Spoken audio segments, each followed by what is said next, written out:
नमस्कार दर्शक मित्रों, मैं हूं आपके साथ अंजनी नीलेश ठक्कर। तो आज बात करेंगे वैदिक पंचांग के बारे में। उससे पहले मैं आप सभी से आग्रह करना चाहूँगी कि यदि आप हमारे चैनल में पहली बार आए हैं, नए आए हैं, तो रोज़ वैदिक पंचांग को प्राप्त करने के लिए हमारे चैनल, हमारी सनातन संस्कृत चैनल को सब्सक्राइब अवश्य कर लीजिए और बेल आइकन को प्रेस कर दीजिए ताकि आगे आने वाली वीडियो की जानकारी आपको सबसे पहले मिल सके। और कमेंट करके ज़रूर बताइए कि आपको वीडियो कैसा लगा। तो अब चलो देख लेते हैं आज का वैदिक पंचांग, जिसमें होंगी महत्वपूर्ण जानकारी।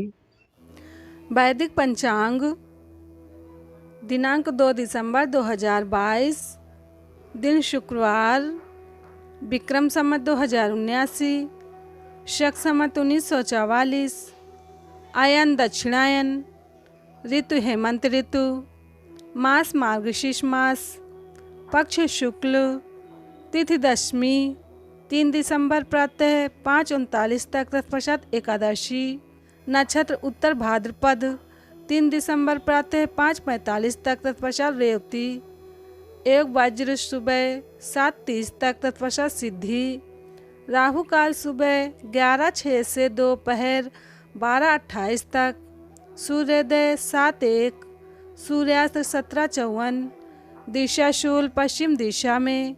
व्रत पर्व विवरण विशेष। वैदिक पंचांग एकादशी के दिन करने योग्य। 3 दिसंबर 2022 शनिवार को प्रातः 5:40 से 4 दिसंबर रविवार प्रातः 5:34 तक एकादशी है। 3 दिसंबर शनिवार को मोक्षदा एकादशी स्मार्त एवं 4 दिसंबर रविवार को मोक्षदा एकादशी भागवत। विशेष। 4 दिसंबर रविवार को एकादशी का व्रत उपवास रखें। एकादशी को दिया जला के विष्णु सहस्रनाम पढ़ें। विष्णु सहस्रनाम नहीं हो तो 10 माला गुरु मंत्र का जप कर लें। अगर घर में झगड़े होते हों तो झगड़े शांत हो जाएं, ऐसा संकल्प करके विष्णु सहस्रनाम पढ़ें तो घर के झगड़े भी शांत होंगे। श्री सुरेशानंद जी। वैदिक पंचांग व्यतिपात योग। 3 दिसंबर शनिवार को प्रातः 5:52 से 4 दिसंबर रविवार को प्रातः 4:35 तक, यानी 3 दिसंबर शनिवार को पूरा दिन व्यतिपात योग है। व्यतिपात योग की ऐसी महिमा है कि उस समय जप पाठ प्राणायाम माला से जप या मानसिक जप करने से भगवान की और विशेषकर भगवान सूर्य नारायण की प्रसन्नता प्राप्त होती है। जप करने वालों को व्यतिपात योग में जो कुछ भी किया जाता है उसका 1 लाख गुना फल मिलता है। वैदिक पंचांग श्रीमद् भगवद गीता जयंती। 3 दिसंबर 2022 शनिवार को श्रीमद् भगवद गीता जयंती है। धर्म ग्रंथों के अनुसार मार्गशीर्ष मास के शुक्ल पक्ष की एकादशी तिथि को भगवान श्री कृष्ण ने कुरुक्षेत्र के मैदान में अर्जुन को गीता का उपदेश दिया था। इसलिए प्रतिवर्ष इस तिथि को गीता जयंती का पर्व मनाया जाता है। गीता एकमात्र ऐसा ग्रंथ है जिसकी जयंती मनाई जाती है। गीता दुनिया के उन चंद ग्रंथों में शुमार है जो आज भी सबसे ज़्यादा पढ़े जा रहे हैं और जीवन के हर पहलू को गीता से जोड़कर व्याख्या की जा रही है। इसके 18 अध्यायों के करीब 700 श्लोकों में हर उस समस्या का समाधान है जो कभी न कभी हर इंसान के सामने आती है। आज हम आपको इस लेख में गीता के 9 चुनिंदा प्रबंधन सूत्रों से रूबरू करवा रहे हैं, जो इस प्रकार हैं। भगवान श्री कृष्ण अर्जुन से कहते हैं कि हे अर्जुन, कर्म करने में तेरा अधिकार है, उसके फलों के विषय में मत सोच। इसलिए तू कर्मों के फल का हेतु मत हो और कर्म न करने के विषय में भी तू आग्रह न कर। मैनेजमेंट सूत्र। भगवान श्री कृष्ण इस श्लोक के माध्यम से अर्जुन से कहना चाहते हैं कि मनुष्य को बिना फल की इच्छा से अपने कर्तव्यों का पालन पूरी निष्ठा व ईमानदारी से करना चाहिए। यदि कर्म करते समय फल की इच्छा मन में होगी तो आप पूर्ण निष्ठा के साथ वह कर्म नहीं कर पाओगे। निष्काम कर्म ही सर्वश्रेष्ठ परिणाम देता है। इसलिए बिना किसी फल की इच्छा से मन लगाकर अपना काम करते रहो। फल देना न देना व कितना देना, ये सभी बातें परमात्मा पर छोड़ दो, क्योंकि परमात्मा ही सभी का पालन करता है।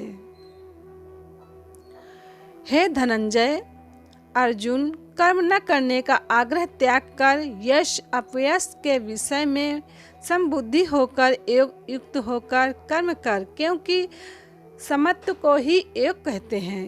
मैनेजमेंट सूत्र। धर्म का अर्थ होता है कर्तव्य। धर्म के नाम पर हम अक्सर सिर्फ कर्मकांड, पूजा पाठ, तीर्थ मंदिरों तक सीमित रह जाते हैं। हमारे ग्रंथों ने कर्तव्य को ही धर्म कहा है।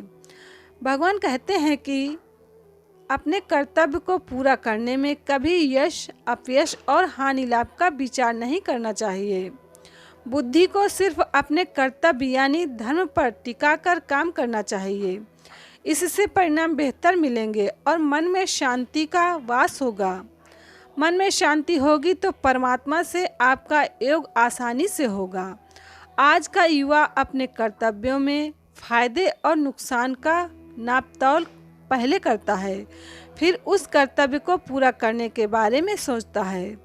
उस काम से तत्कालिक नुकसान देखने पर कई बार उसे टाल देते हैं और बाद में उससे ज़्यादा हानि उठाते हैं। योग रहित पुरुष में निश्चय करने की बुद्धि नहीं होती और उसके मन में भावना भी नहीं होती। ऐसे भावना रहित पुरुष को शांति नहीं मिलती और जिसे शांति नहीं उसे सुख कहाँ से मिलेगा। मैनेजमेंट सूत्र। हर मनुष्य की इच्छा होती है कि उसे सुख प्राप्त हो, इसके लिए वो भटकता रहता है, लेकिन सुख का मूल तो उसके अपने मन में स्थित होता है।